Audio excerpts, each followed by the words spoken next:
ਤੇ ਮੈਂ ਤੁਹਾਡੇ ਵਾਸਤੇ ਕੁਝ ਆਪਣੇ ਦਿਲ ਦੀਆਂ ਗੱਲਾਂ ਕਰਾਂਗਾ ਤੇ ਆਪਣੀ ਸ਼ਾਇਰੀ 'ਚ ਬਿਆਨ ਕਰਾਂਗਾ। ਉਮੀਦ ਕਰਦਾ ਹਾਂ ਕਿ ਤੁਹਾਨੂੰ ਅੱਛੀਆਂ ਲੱਗਣਗੀਆਂ ਤੇ ਅੱਛੀਆਂ ਲੱਗਣ ਤੇ ਲਾਈਕ ਤੇ ਕਮੈਂਟ ਕਰਕੇ ਜ਼ਰੂਰ ਦੱਸਿਆ ਜੀ ਤੇ ਚੈਨਲ ਨੂੰ ਵੀ ਸਬਸक्राइब जरूर करना जी।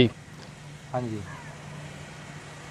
कभी फुर्सत मिले तो फातिहा पढ़ने चले आना, कभी फुर्सत मिले तो फातिहा पढ़ने चले आना, मेरे दिल पे अधूरी चाहतों का उर्स लगता है। क्या बात है, क्या शेर है। तुमने ही लगा दिया इल्ज़ाम बेवफाई हम पे, वाह। तुमने ही लगा दिया इल्ज़ाम बेवफाई हम पे, मेरे पास तो वफा के गवाह भी सिर्फ तुम ही थे। वाह वाह, बहुत खूबसूरत।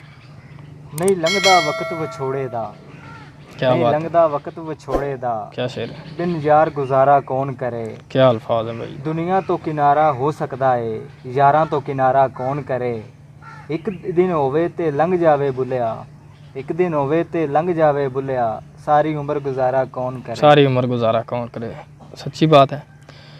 तेरी वफा का समुंदर किसी और के लिए होगा, तेरी वफा का समुंदर किसी और के लिए होगा, हम तो रोज़ तेरे साहिल से प्यासे गुजर जाते हैं। तेरी याद दे कर्जे लांदे नहीं, तेरी याद दे कर्जे लांदे नहीं, असां ईद दा जोड़ा की करना।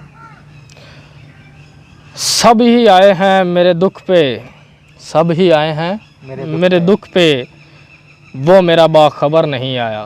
वाह क्या बात।